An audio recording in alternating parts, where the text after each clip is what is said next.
Okay, now we're going to move into some application. Once again, chemistry is all about application. So I'm going to give you a problem here. Now, we've got a lot of stuff written here. We're going to walk through it, okay? And you may have to watch this video more than once to really understand what we're doing. Now, I'm going to show you this on another video, okay?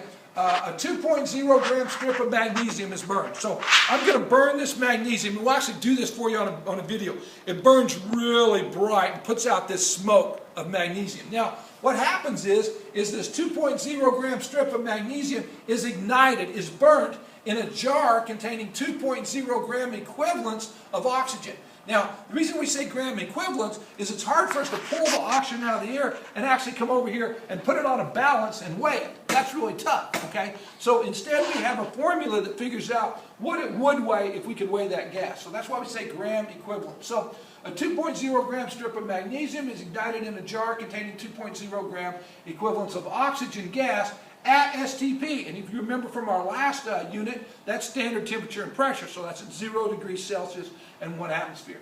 Now, here's the type of questions we're going to ask from this type of problem, okay?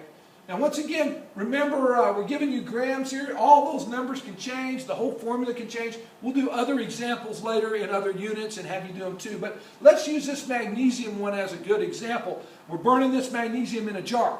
The question is all of the magnesium going to burn up, or are we going to run out of oxygen first? That's our question. What's the limiting reagent? Are we going to burn all the magnesium, or are we going to run out of oxygen first and it doesn't burn at all? So the first question is, okay, so we're going to get this type of question from this type of problem.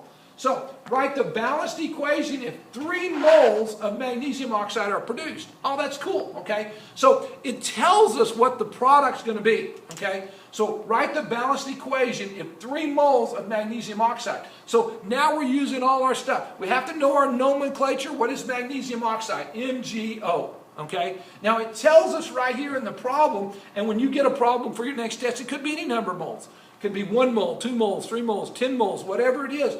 But they're saying 3 moles of magnesium oxide are produced. How do I know it's 3 moles? Because now I can put the 3 on there. So they're giving me this, okay? They're giving me this. What's produced? 3 moles of magnesium oxide. Now, write the balanced equation if 3 moles of magnesium oxide are produced. Well, here's my problem over here, okay? Here's my problem over here. A 2.0 gram strip of magnesium is ignited in a jar containing 2.0 gram equivalents of oxygen gas. So what do I have? I have magnesium plus oxygen. Now I have to be able to look at this problem and say, okay, this tells me the product, okay, but I also know that this is there because I cannot make new materials out of this. I couldn't say, oh, I wonder how much sodium's in there. No, that's not even a part of the product. It tells us here that magnesium is ignited with oxygen. So that's my balanced equation. Mg plus O yields 3 MgO. Now, I want to balance that equation. Remember, I can't change subscripts, so I have 3. How many magnesiums here? I have 1. I have 3 there. So I'm going to need 3 moles of magnesium, okay?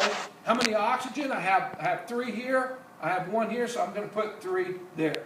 Okay, and once again, I wouldn't want to do subscripts because I can't, I can't be gone and change that and have all those go, okay? Instead, I can only add more magnesium, more oxygen. So here's my balanced equation, okay? So here's my balanced equation.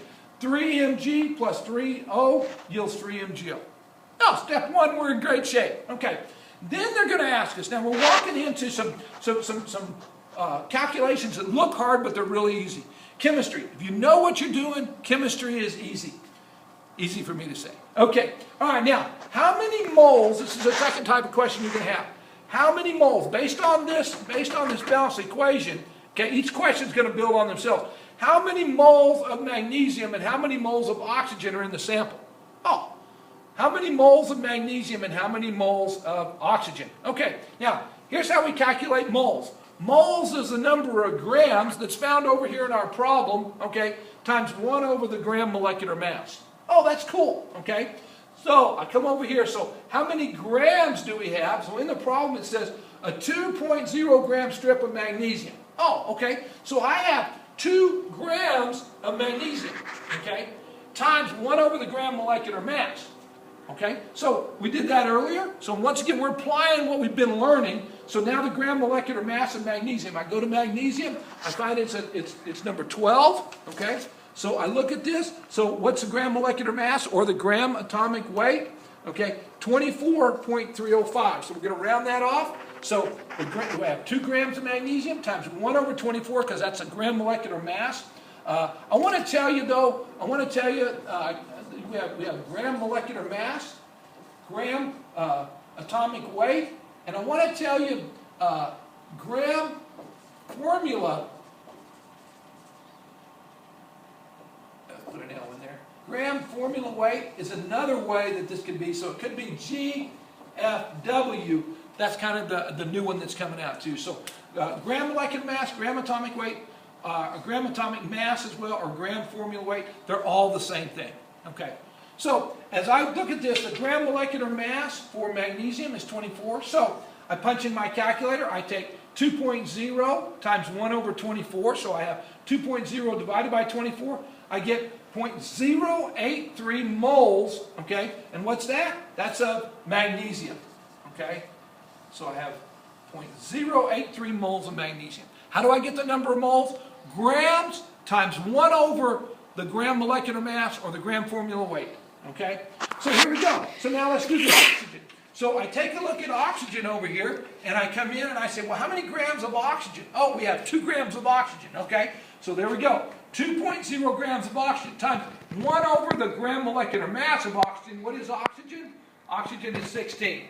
So 2.0 times 1 over 16 equals 2 divided by 16. We're going to get 0.125 moles of oxygen. Ah, cool. So now we've calculated the question that says how many moles of magnesium and how many moles of oxygen are in the sample. Okay. Once again, how do we get moles? The number of grams of the sample times 1 over the gram molecular mass. Then we have the next question that says, what is the limiting reagent? Okay, which one's going to run out first?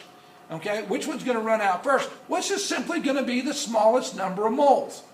So I take a look and I compare. I had 0.083 moles of magnesium. I had 0.125 moles of oxygen. So the smallest one would be magnesium because it was 0.083.